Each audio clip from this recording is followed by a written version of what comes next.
are a nightmare, and they have a big history. That these days they keep trying to cover up under this lift them rubbish. Alright? This is why we keep getting the lift them small type.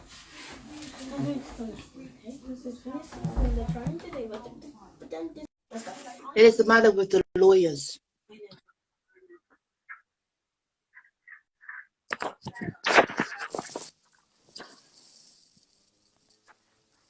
Hello and welcome. Hello, Claude. How are you? Rolling with the waves.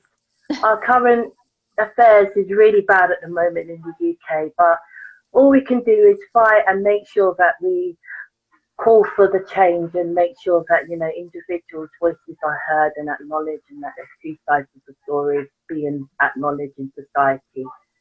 But first and foremost, I want to basically ask you to introduce yourself to my community. And how are you? Are you well? Yes, thank you so much, Claude. This is so great to have this opportunity to speak to you and to all of your listeners, your audience. I'm in the States, New Jersey specifically, close to New York. And my name is Sabrina Osso from Osso Safe. Feel safe where you live, work, and play. I am a speaker and consultant and author, recent author on promoting safety and preventing violence in the workplace, schools, but in particular in your place of residence. So that's basically me in a nutshell. That's wonderful to hear. And what made you start your initiative and made you feel that there was change that needed? And yeah, what made you want to do what you're doing today? Yes, I've had enough therapy to be comfortable enough to say that I am a survivor of violence. My father beat my mother on a regular basis. My mother would beat me. So I know firsthand what it's like to live in that type of horrific environment. And just to kind of cut to the chase, I'm a dancer. I started late dancing because I couldn't even think about dancing growing up.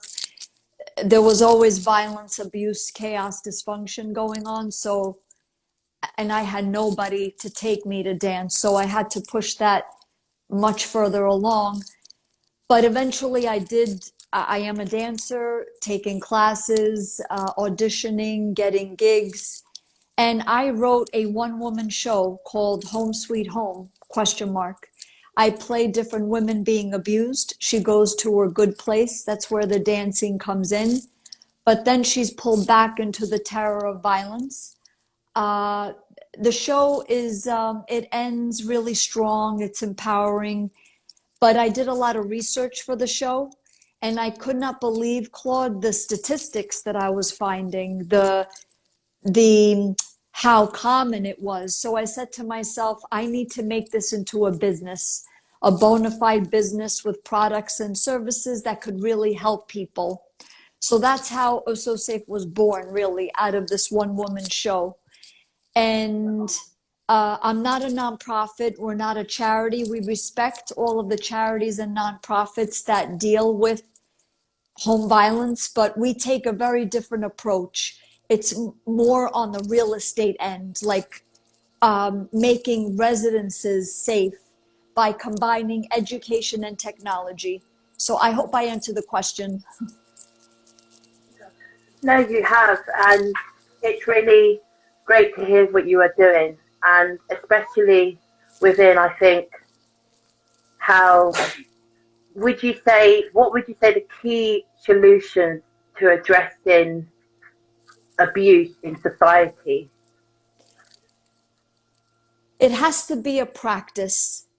So this has to be an ongoing practice, especially if you come from abuse, because you have a tendency to kind of continue the cycle. So we are big proponents of therapy at Osso Safe in any capacity, whether it be group, one-on-one, over the phone, email, person to person. And a key ingredient, though, in all of this to, yeah, a key ingredient is respect. In abusive households, there is no respect, obviously, because if you're beating someone up, if you're being verbally, physically, sexually abusive, there's no respect. So respect is key. You could still disagree. We're not saying at Also Safe, oh, you're never going to have a fight with your boyfriend or girlfriend. Everything is going to be perfect. If you have an argument that's very bad, no, we're not. That's not being realistic. Of course, you're going to have disagreements. You're going to have conflict. You're going to fight, but there's a way to fight. There's a way to be in a disagreement with someone, and that way is respect. To always have that on the forefront of your mind, whether you're dating someone, whether you know them for a minute or 10 years, 20 years. Uh, and I also want to say, just because you are a parent, it doesn't give you the right to abuse your child. I'm going to say that again. Just because you are a parent, it doesn't give you the right to abuse your child. Because a lot of parents think, well, my house, my rules. You're going to do as I say. You're the kid. I'm the parent. This is how it is. You don't like it. When you get older, you move out. When you make your money. That's not an oh so safe property. That is not a property that is practicing empowerment, encouragement, safety, respect, freedom. That is controlling, that is dominating, manipulative, and children, yes, they need to be disciplined. Discipline instills education, whereas abuse instills fear. So there's a big difference there, discipline and abuse. So I hope I answer the question. Sometimes I go off on a tangent, but all of these things combined are the ingredients to a good, safe, respectful, healthy household. And yeah, I would totally agree. And I think you brought up really key points in the fact that what would you say, or how would you say society needs to take priority when it comes to domestic issues? Because of course, we sometimes have families that are finding it hard to feed their children, and they don't have that support when we've got education in a kind of crisis, or we've got other issues of systems that are broken and not delivering. So what would your answer be in regards to those points?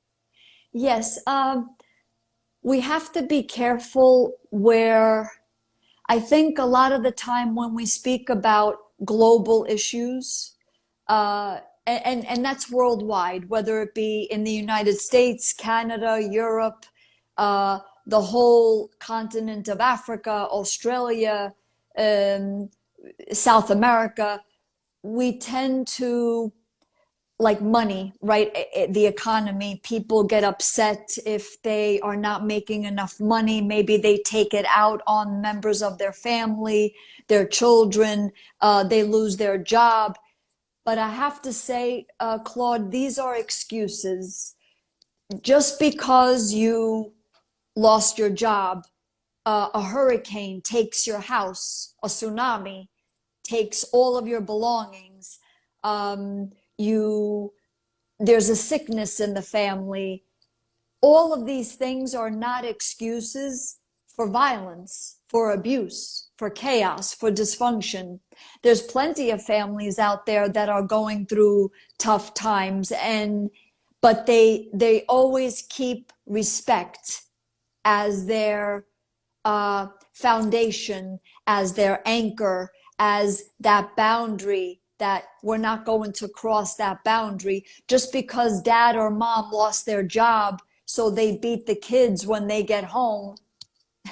That's not going to bring the job back. That is not going to help the economy. That is not going to put food on the table. I find it strange when people say, you know, we were poor And that's why my dad was always angry. My mom was always angry. That wasn't the issue. Even if they had money, I bet you would still be abused. So it has nothing to do with that. Yes, economy, if you're having a hard time financially, it poses a lot of problems, right? So I understand, but uh, it's no excuse to be disrespectful in your household. And I have to say, the global issues that we have, um, like Russia, Ukraine, um, in the United States, the school shootings, Europe, if we make home safe, if we concentrate on that, making your home safe, I think it'll fix a lot of problems. So we don't do that, and now we're suffering the consequences. And we've always suffered the consequences, but now I think it's more and more magnified. So, for example, you have, and maybe some members of your audience will disagree with me. For example, Putin, the president of Russia. I can't imagine him as a child living in a good environment. If he did, he wouldn't be doing what he's doing. If he lived in a good environment, if he wasn't, and I don't know his childhood per se, but I could bet any amount of money that it wasn't good. Because when you come from positivity, empowerment, encouragement, you're not going to persecute, you're not going to dominate, you are not going to pillage, you are not going to control. You're going to work with people, whether it be governments, whether it be within your own household, whether it be with your spouse, whether it be with other leaders of other countries, other schools. You're going to work together. So I hope I answered the question. I feel like when I went to university, I saw this saying for the first time, and I said, "Wow, that's me," or I like that saying, and it said, "Act locally, think globally." And I feel like that answers your question, how I feel. If we make homes safe locally, one home at a time, where we educate everyone on how to be in a good relationship, what constitutes a good relationship, that if you pull your spouse's hair, that's abuse. If you punch them, that's abuse. That's terrorizing for a child. There should be no verbal, physical, sexual abuse. If we do that one residence at a time, collectively, the whole world will benefit from that. So act locally, think globally.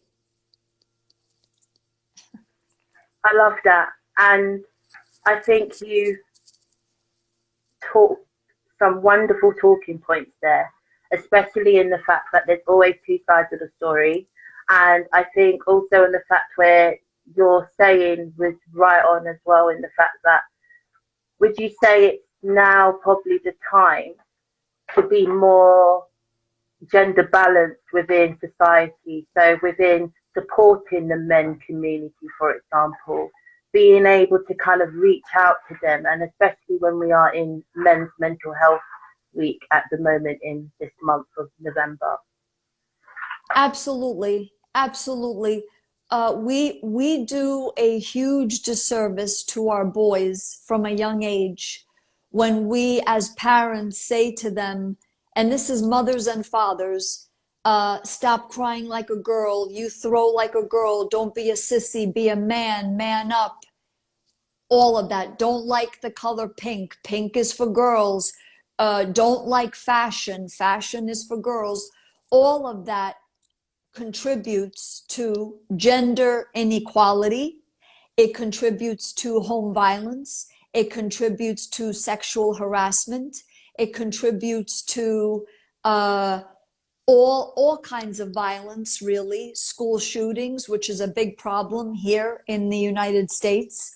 Uh, so I feel like men, uh, they need to be treated with kindness from a young age, where they're allowed to shed their emotions. They're allowed to cry. They're allowed to say that I'm scared, that I don't know what to do. They should be allowed to say, I'm not good at that. Will you help me? Um, I don't understand that. Can you explain it to me? Instead of what we do to them, you should know the answer. Be a man. You're the breadwinner. You have to be responsible for everyone, as far as money. Only show the emotions of anger and rage. Don't ever cry. All of that contributes to gender imbalance, as you said, a lot, not a little bit, a lot. So, and part of what we do at Oh So Safe is to educate parents, educate residents, whether you're single, married, divorced, whatever sexual orientation you are, it's irrelevant, whatever age you are. We teach about gender equality and better parenting, and how what you say to your children, they will mimic in a very big way. So why not teach them positivity? So that way they will mimic positivity. Teach them empowerment, teach them respect. So that way they will mimic respect and empowerment, and they will do that for their own children.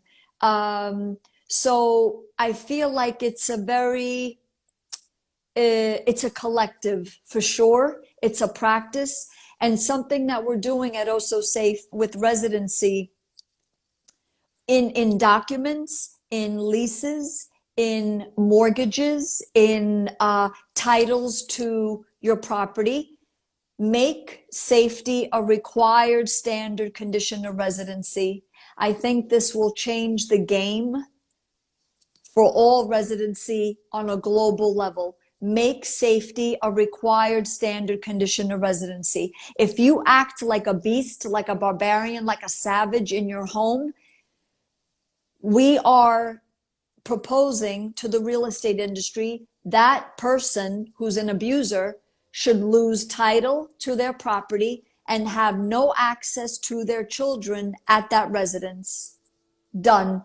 It's done right there in residency.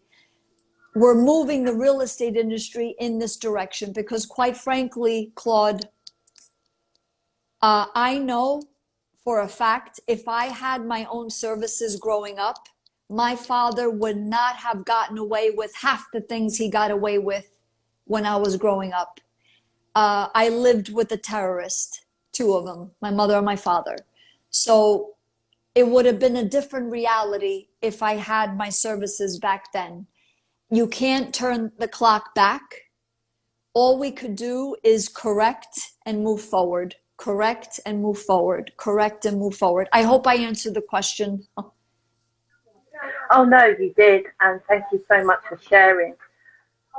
Having in mind of what you've also just said about the gun crime in America, what do you feel the solutions may be, or the best, I don't know, reference points that you feel would decrease gun crime in America from your point of view? Yes, I'm glad you brought that up.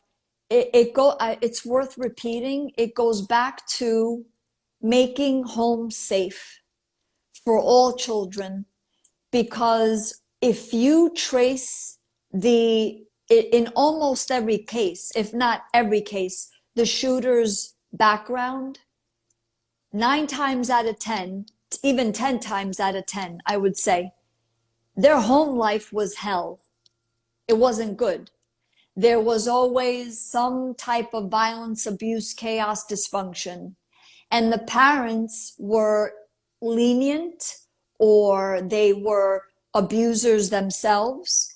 They allowed their child to be isolated and not really communicate always on the video games, and there's always warning signs, always, when it comes to violence, abuse, chaos, dysfunction. And this is what we teach at Oh So Safe as well. Look for those warning signs. Every shooter left warning signs on social media, on previous crimes, whether it be theft, whether it be threats. I'm going to shoot up that school. Oh, that girl, I'm going to attack her. Or I hate animals and they have a history of harming animals or themselves, or talking about guns, fantasizing about shooting a whole school. They put it on social media or on paper in some manner, and we ignore it. Those were all warning signs. So, and most of the shooters are all young adult males for the most part here in this country. That to me screams we're doing a huge disservice to our boys. It goes back to what we spoke about. We have to give them good attention. We have to educate them. We have to talk about the taboo subjects, quote unquote. We have to give them tools on how to process their emotions. If they're having a bad day, kids have tantrums, right? Maybe they saw something that upset them, but they don't make the connection that oh, that made me sad, so now I'm going to punch or slam a door. This is all connected to their emotions. So then you have parents saying to them, like, get a gun, or it's okay to have guns, or uh, uh, you should fight, you should punch the boy out, get into fights. This is not the solution. This is not the solution. And you're making a killing machine of your child, especially if they're male.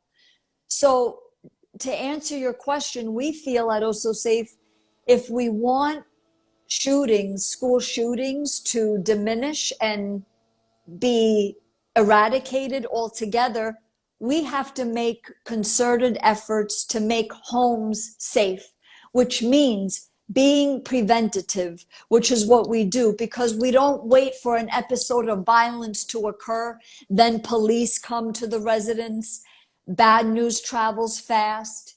We do it right at the beginning of residency. Okay, we're going to give you the keys, but before we do, you're going to get educated on facts, statistics, warning signs, definitions of abuse, the difference between abuse and discipline. We educate adults and children alike. We have therapists assigned to the property. That way, if you're going through a hard time, either with yourself or with a family member, you could check in with your therapist and say, look, I'm having a hard time. I'm having bad grades, or my child is having bad grades, or I'm going through a divorce. I'm really feeling angry. A therapist can help you through that. These are all components, part of the Oh So Safe certification for residency. It's all preventative, Claude, versus waiting for an episode of violence to occur. And quite frankly, at that point, it's almost too late. So we feel that with the school shootings, if these boys got educated and were listened to from when they were 3, 4, 5 years old, 6 years old, it would never gotten to the point of where they shoot up a school, killing teachers, students, staff. It never would have gotten to that point. It would have been nipped in the bud way before. I hope I make sense. Oh, very much so. Thank you so much for that great insight there. And would you say then, do you believe that America should still have the right to still have a gun to protect themselves, or do you believe that that should be debated? I don't we shouldn't have guns. We shouldn't. We really shouldn't. What do you need it for, really? If there's respect, if there is empowerment and freedom and positivity, what do you need a gun for? And I understand Second Amendment, so on and so forth, but the guns that we have here are war guns.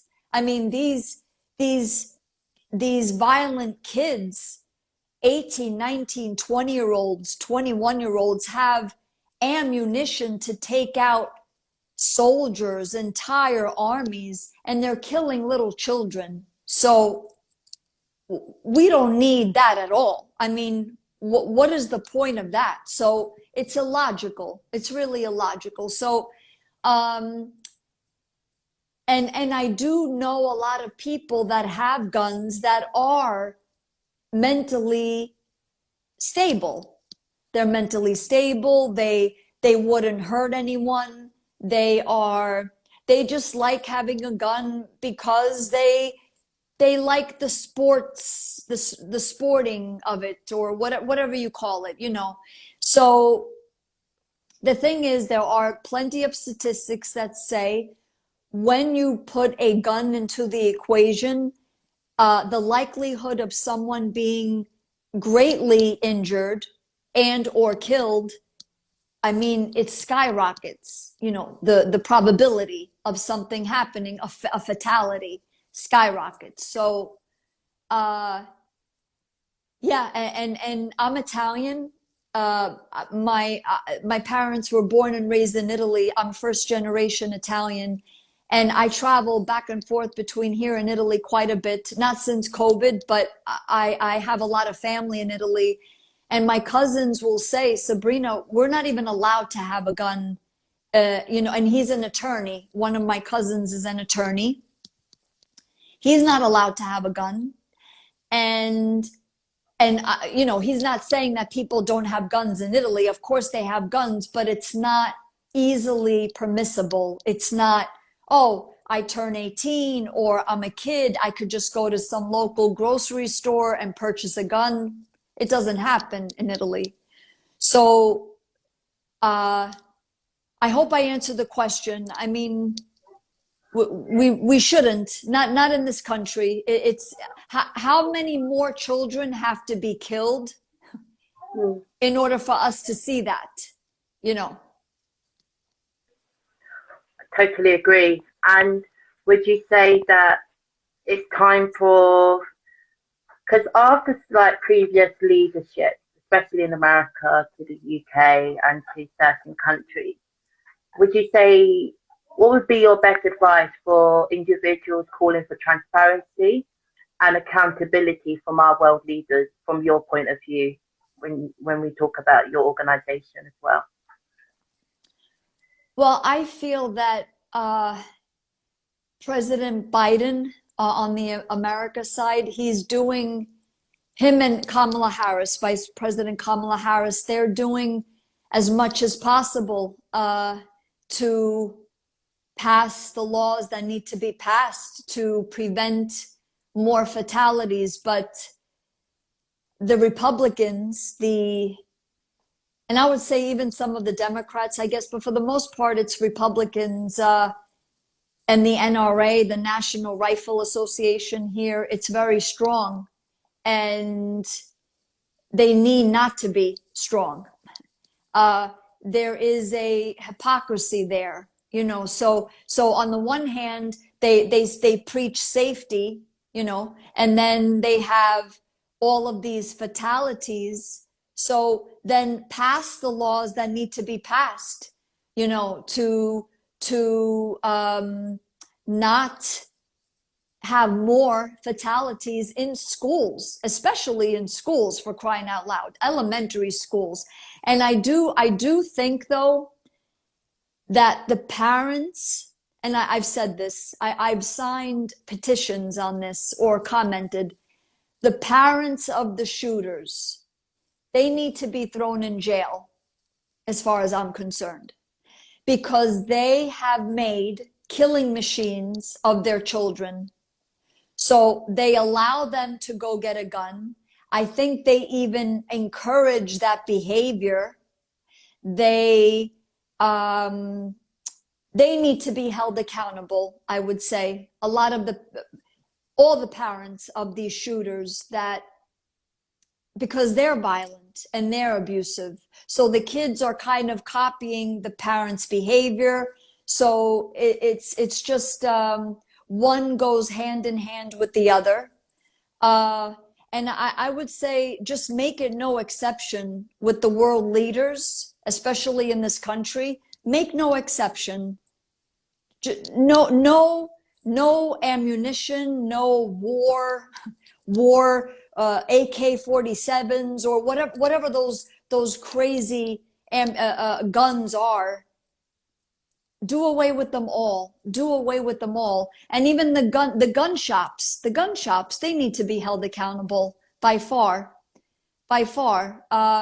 What are you doing selling a weapon of destruction, mass destruction, to a child, a violent child, an 18-year-old, a 19-year-old? When I say a child, I mean a young adult, but they are children, very sick children. So I don't think it's one right answer. It's many right answers working together. I hope I answered the question, Claude. No, you have, and I think it's very interesting that you said that, because I see even in the UK we have a issue because they have an education crisis. Most of the children are either becoming drug dealers because they are vulnerable to other factors of life, and then it's been like reported. And I think what's very interesting in those points and just in general society, do you feel, because what I see, for example, there's not enough youth within Congress. So would you feel there needs to be more youth voice within Congress in America? Yes, youth. You're saying youth voice, voices of the youth. Absolutely. Absolutely. I think a lot of the victims of all of these school shootings, they are becoming more and more vocal, especially the one in Parkland. That was the one in Florida, I believe, February 14th, 2018, where Nicholas Cruz, he shot up, I forgot how many students and teachers, and those were high schoolers. So the high schoolers took it upon themselves to make their voices heard, to have their presence in Congress, to say, look, you better step it up, because we're not going to tolerate this. We're going to be of voting age. And now they are, because they were 17 and 18 back then. That was 4 years ago. So now they're definitely even, I'm sure they're more proactive, if you will, on these issues, because I mean, some of them have gun bullets still embedded in them, shrapnel, or the components of the gun, or the bullets, or the magazines that they used. I mean, who is crippled? Who's in a wheelchair? Who's got some disfigurement? Who is dead, murdered? Who witnessed their friend bleeding to death? I mean, these are all, it's trauma, it's terror, So, but I do believe it still goes back to making homes safe. That has to be a focal point. Yes, pass the legislation, get the laws passed, but let's educate right in the home. Let's make safety a required standard condition of residency. And we do believe if we do that, our schools will be safe, universities, shops, theaters, workplaces, public places, concerts, clubs, all of that will be safe. But let's make homes safe first. let's concentrate on that, which is what we're doing at Also Safe, as fast as possible, as much as possible. Thank you so much. Thank you, Claude. Thank you. I wanted to also ask, in regards to like creative art, do you feel that there could be more of support for those kind of outlets in like dance, art, and the ways of making children feel that they're able to be expressive in different ways? From you were saying that you have a dance background. Yes, yes. You're asking me if the performance arts or performing arts is instrumental in healing. Is that what you're asking, basically? Yes, and also, do you feel they could be supported more, and what solutions could support those kind of outlets to be more Yes, accessible? yes, absolutely. In fact, because I'm a dancer, I do integrate dance and acting in everything that we do, especially for schools and universities, because as a student, and you see a performance, you really understand. It makes more of an impact when you see it in a performance style, especially with taboo subjects such as what we're talking about, right? So definitely, they should never, uh, the arts, especially performing arts, music, it's definitely an outlet. It needs to be as heavily weighed as science, as math, as languages, as anatomy and calculus and all of those subjects. Those are very important subjects. The performing arts, dance. I would say they should make it mandatory to have ballroom dancing in all schools from very tiny ages, because in ballroom dance, you're partnering, right? Boy, girl, girl, girl, boy, boy, it doesn't matter. And you learn body language, and you really understand what working with a partner is, because you are dancing, you're sharing movement, right? So, and I think it will melt a lot of hostility between boys and girls if they have ballroom dance as a yes, a way of expressing, a way of venting, but also as a way of, wow, we're really working together here to make a beautiful piece of choreography, or just for fun, or it's a connection. So I think it's very important, singing, dancing, acting, playing an instrument. That should never, if anything, it should be more frequent, more stronger, more, and just more of it in schools, universities, all around, whether you decide to major in it or not, whether you decide to make it into your profession or not. These are very important outlets, healing tools. I would say they're healing tools as well, for sure. I hope I answered the question. You did, and thank you very much. And what I would like to ask then is, in regards to your book, because I know you mentioned about that at the beginning, if you would like to kind of give us a bit of a glimpse of what your book covers, and of course, what's your tips for other authors as well out there. Thank you. Yes, sure. Uh, I wrote a children's book called Home Safe Home for You and Me, and it's for children. And I would say, though, children from pre-K, kindergarten, to, I would say, up to 13, 14 years old. And in the book, I am showing the difference between respect and disrespect. And I am giving it as a tool. I have something, an entity called Osso Safe Kids. So and I'm speaking to kids that are safe at home, and also to kids that are not safe at home. all of them are also safe kids.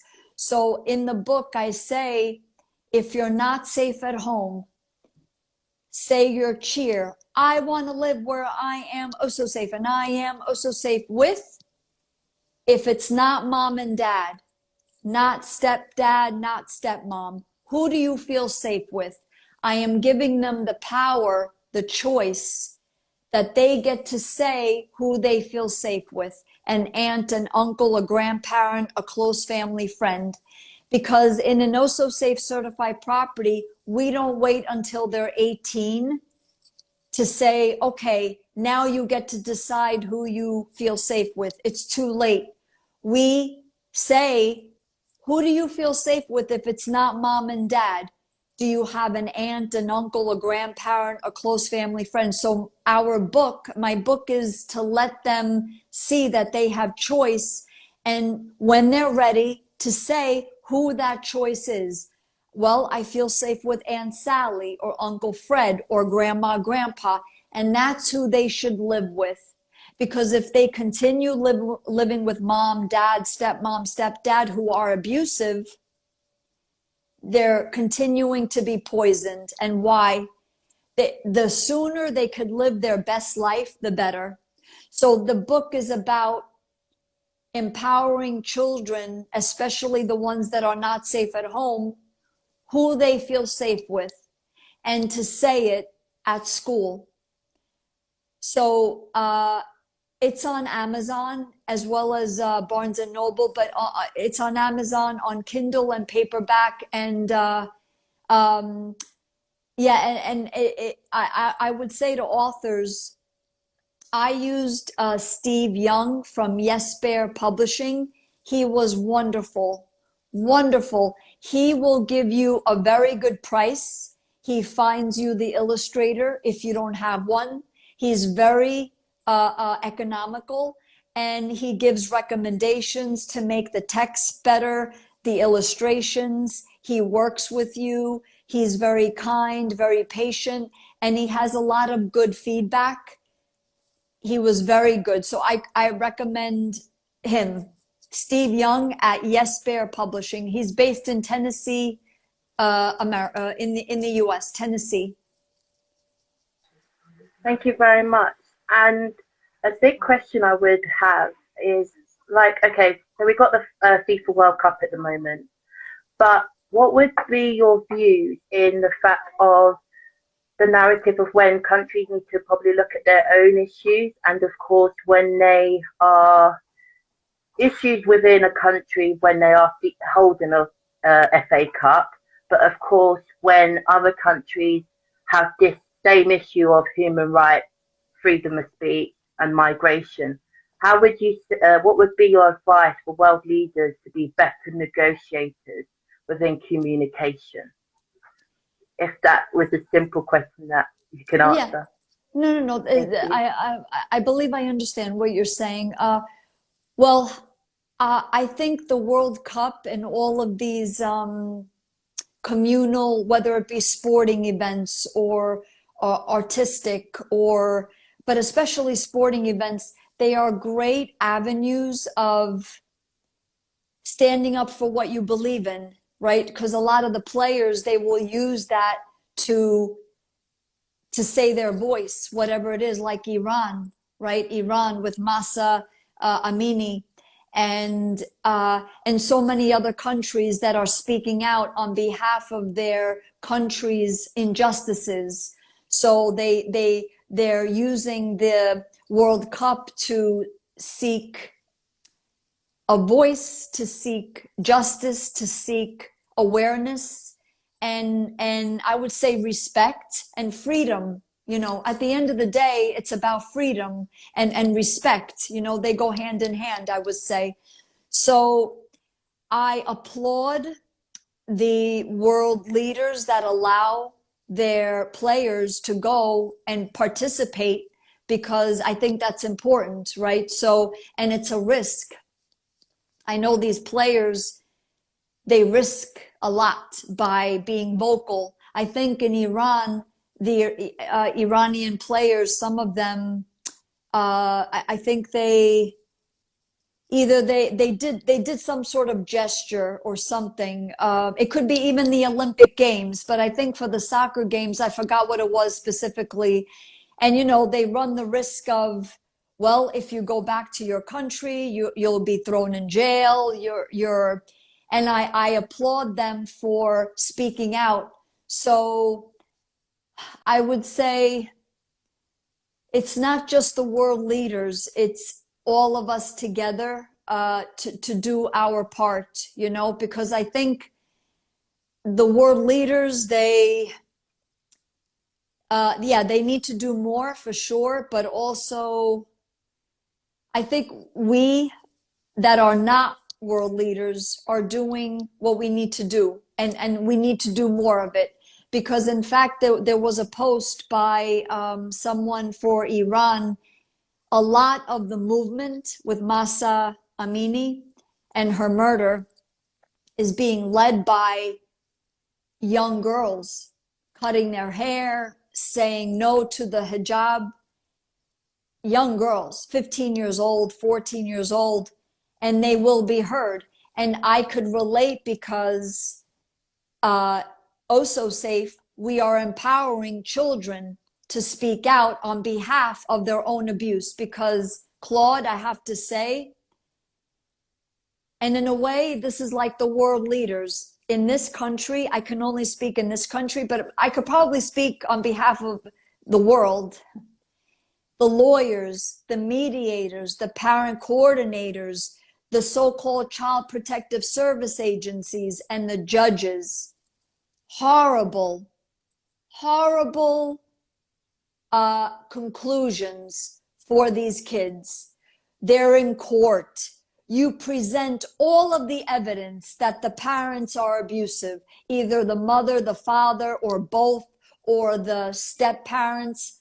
Plenty of evidence. The child is suffering, and yet the child is made to stay with the abusive parents or the abusive step parents. They have failed. In this country, 5 children a day are killed at the hands of an abusive parent under the watch of the law, the courts, the judges, the child protective service agencies. I'm sorry, but we at Osso Safe were saying you had your chances. It's time for us to take over. We'll take care of it right in residency where it needs to be taken care of, because you failed our children. And we're saying to kids, we know that it's scary, and we're saying they're going to beat you even more, kids. They are going to beat you. They're going to threaten you. They're going to lock you in your room. They're going to verbally, physically, sexually abuse you even more. The more they abuse you, the louder you have to get. It's the only way to get to freedom. And I'm doing this because I say, oh so safe kids, oh so safe kids. So yes, the world leaders have to speak out more as far as negotiation. I don't know if you can negotiate with a terrorist, you know, and there's terrorism in many ways, many levels, you know.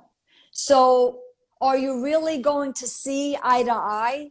If you are for safety, but yet your opponent is for persecution and rape and verbal, physical, sexual abuse and control and dominance, are you going to see eye to eye? I don't know. So put the control, put the power onto the victims. In my case, in all of our cases, it's children, really. And then on a global level, it's adult children, right? We're all adult children, right? You're suffering in your way. I'm suffering in my way. So I guess my answer is, yes, the world leaders have to do more. They have to negotiate better. I guess they have to be more, like where they say, We're not going to put up with this. That's it. That's what they need to do, but we need to do our part. And I think you are in your way. I am in my way. So empower the powerless as much Love as that. possible. As much as, especially children. Yes. Especially children, they could speak on behalf of their own safety. They don't need anybody else to speak for them. No. At all. I don't care if they're teeny tiny or high school. They know who makes them feel safe, and we need to trust that. Thank you so much, and I'm so glad we covered those points. And what I would probably add on to say is that I think what's another important point is what you were kind of referring to is the participation of everyone, but also I think the commodity really is the consuming as well side of things that is very interesting to look at. And I would also say that we've seen from the climate talks recently just gone of how we couldn't take on two important elements of the Paris Agreement and the loss and damage. And of course, one had to be traded off because of investments. Some individuals don't like to pay, of course.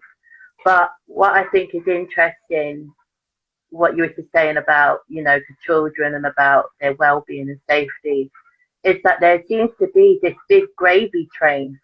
And of course, that whole process where, you have lawyers, you have this whole court process, but when it's not for two sides of the story, or it may be only for one side of the story, it's such an interesting one. And what I was probably going to add on as well is, I think, would you believe if we are able to have a society that does think about the individuals and not about commodity or being bought off?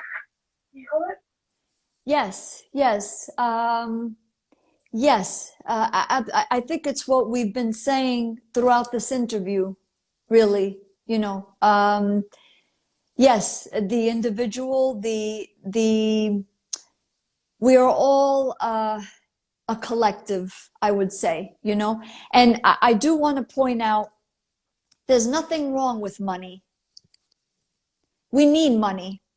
We need money to pay our bills. We need money to move forward. It's money in the wrong hands. That's the problem.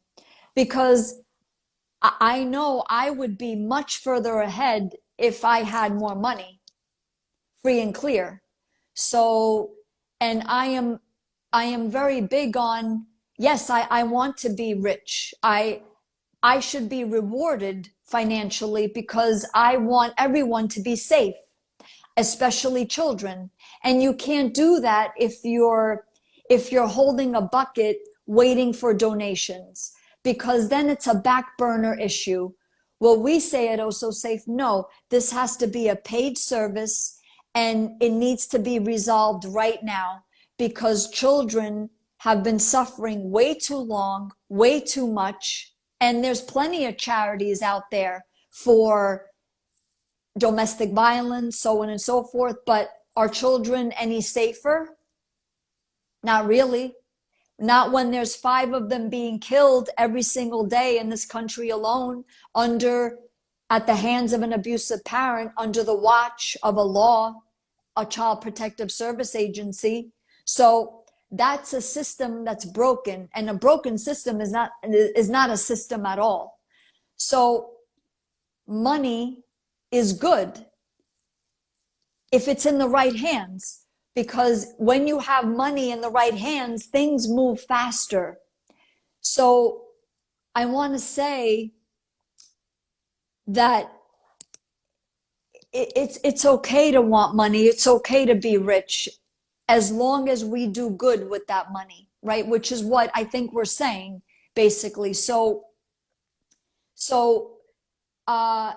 And you can have it all. You can still have climate, take care of climate change and take care of whatever issues are at hand, and still be a good, rich person, you know, so you don't have to sacrifice one for the other. There are good, rich people out there, you know,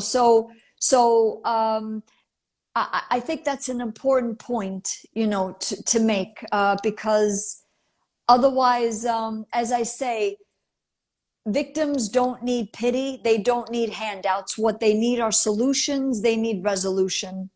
So, and that means products and services that actually help them and actually resolve the problem. And yeah, so I hope I answered the question, Claude. Like I said, sometimes I go off on a tangent, but it's all related, you know. Uh, the victims do have the power, though. They do. Yeah, I want to say that again, to empower the powerless. Thank you so much. And it's really been a pleasure to have you on. And I'm really glad that we discussed some wonderful topics.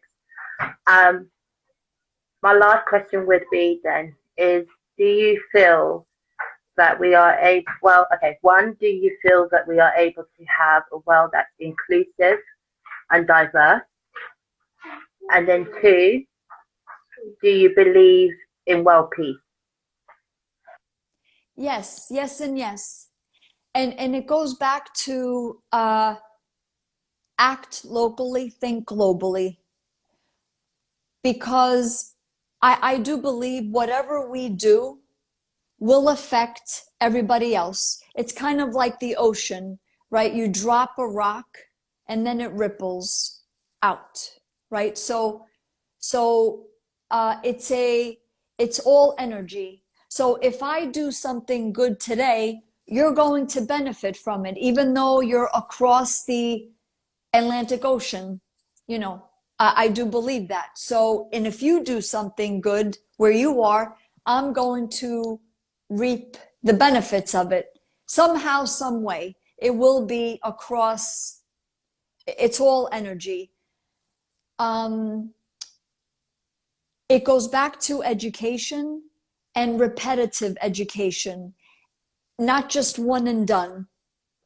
So I do believe that it goes to residency, because our homes are the foundation for everything, Claude, everything. So if our world leaders grew up in a good home, in a respectful environment, then they will be good leaders because they have a good foundation, and they will continue that in their administration, in their constituents, in the people that they hire. So I do believe that we can, just like we can have inclusivity, we can have peace, but it starts one residence at a time.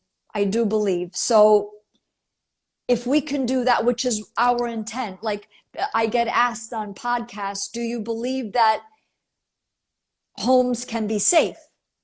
Yes, absolutely. And you want to know why? I know that 100%, because I know personally and professionally families that don't have any violence, abuse, chaos, dysfunction. It doesn't exist. When I tell them certain examples of what families go through, or even my own experience, their eyes pop out of their head and their jaws drop to the ground. Like, what? What do you mean? Fathers raping daughters, children living with people that do pornography in their own homes, verbal, physical, sexual. I never in my house, never. So they are proof that it can be done. So if one family can do it, the rest of us can do it. It's about having consequences if you're not safe, consequences if you're an abuser, education, repetitive education, having the technology to keep everyone in check, repetition of all of these components put together. So yes, we can achieve world peace. we can achieve inclusivity and have respect. It's all about respect and freedom, but it has to start in the home. If we have it in the home, it'll be worldwide. I hope that makes sense. That's how I feel anyway. Thank you very much. It really has been a pleasure to speak with you today. And yes, I think we've really covered some wonderful topics. And what I would say to everyone, thank you for everyone who joined, by the way. And if you do have any more questions, this Instagram Live will be uploaded. You can feel free to, of course, put them in the comments and also send them over to Sabrina. Her handles here at the below. But thank you for your time, and thank you to everyone who joined this Instagram Live today. Is there anything else you would like to add on? Oh, I just want to thank you for this opportunity. I thank you so much.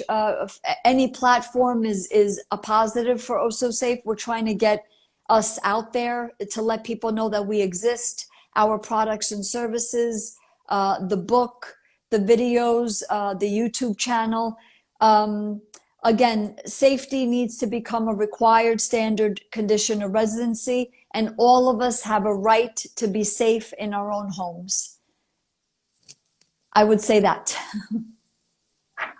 Thank you very much. Enjoy the rest of your day, and thank you to everyone who's joined this Instagram Live. Thank you. Thank you. Bye-bye. Thank you.